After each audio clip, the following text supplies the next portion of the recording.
Hello সকলকে। তো আমাদের চ্যানেলে সবাইকে অনেক অনেক ওয়েলকাম। তো আজকের রেসিপিটা হলো কাতলা মাছের। তো রেসিপিটা মা শুরু করে দিয়েছে। তো দেখো, প্রথমে তেল গরম করে আর কি কড়াইতে মা কাতলা মাছগুলোকে সুন্দর করে ভেজে নিচ্ছে। আর এটা হচ্ছে খুব বড় সাইজের কাতলা, তা না, মিডিয়াম সাইজের। তো দেখো, তার জন্য মা মাছগুলো ভেজে নিয়েছে। আর তারপর এই মাছটা বানানোর জন্য লাগছে টমেটো, পেঁয়াজ, লঙ্কা, রসুন, আদা। আর এটা স্পেশাল ইনগ্রেডিয়েন্ট হলো কমলা লেবু। তো তোমরা এখনই বলছি না কীভাবে হচ্ছে ব্যাপারটা, নামটা কি, তোমরা পুরোটা দেখতে থাকো, বুঝতে পারবে কি বানাচ্ছে। তো দেখো, প্রথমে মিক্সচার গ্রাইন্ডারে মা দিয়ে দিচ্ছে পেঁয়াজ, রসুন, লঙ্কা, আদা, টমেটো। তারপর এর মধ্যে মা দিয়ে দিচ্ছে টমেটো। তো এই সমস্ত কিছুকে ভালো করে মিক্স আপ করে নিয়ে, বুঝতেই পারছে একটা অসাধারণ মশলা তৈরি হবে। তো যেই মশলাটা মাছে আর কি তৈরি করার সময় ইউজ হবে। আর এখানে কাহানি মেট টুইস্ট হলে এখানে কমলা লেবু ইউজ হবে। তো দেখো সেটা কীভাবে হয়। দেখো, মাছগুলো ভাজার পর ঠিক এরকম দেখতে হয়েছে, খুব বেশি কড়া ভাজা নয়। আর এই যে মশলা পেস্ট করার পর ঠিক এরকমটা হয়েছে। তো যাই হোক, মশলা তো পেস্ট হয়ে গেল, এবার মেন কোর্সে আসা যাক, মানে রান্নার দিকে।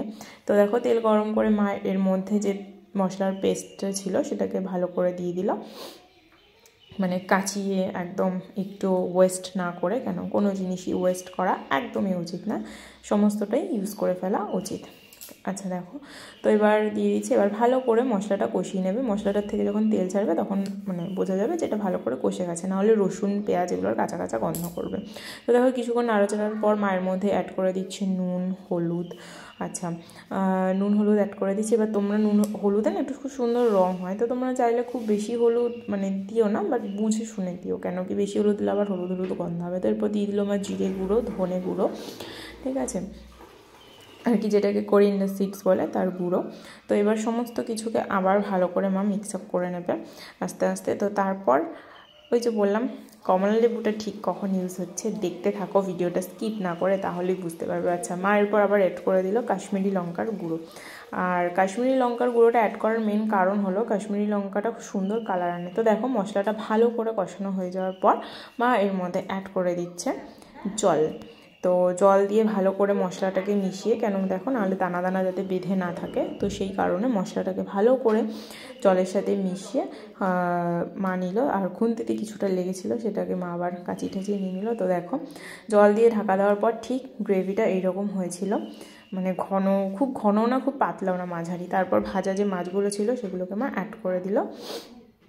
এরপর মাছগুলোকে একটু ডুবিয়ে ডুবিয়ে সুন্দর করে হালকা হাতে নাড়াচাড়া করে নিচ্ছে। খুব বেশি জোরে নাড়াচাড়া করলে কিন্তু মাছগুলো ভেঙে যাবে বা বাজে দেখতে লাগবে। তো তারপর মা অ্যাড করে দিল শাহি গরম মশলার গুঁড়ো।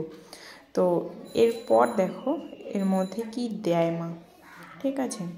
তো তোমরা পুরোটা না দেখলে কিন্তু বুঝতে পারবে না যে কেন বললাম এই রেসিপিটার নাম কমলা কাতলা।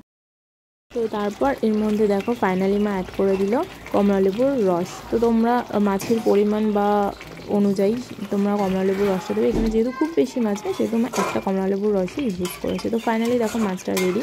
তো এই যে মা প্লেটে নামিয়ে সাজিয়ে দিয়েছে, কমলা লেবু দিয়ে একদম দারুণ করে ডেকোরেট করে দিয়েছে। তো এটার টেস্টটা খুবই দারুণ হয়েছিল, একটা অন্য রকমের টেস্ট, মানে চেনার মধ্যে অচেনা কিছু। তো খুবই ভালো লাগছিল খেতে।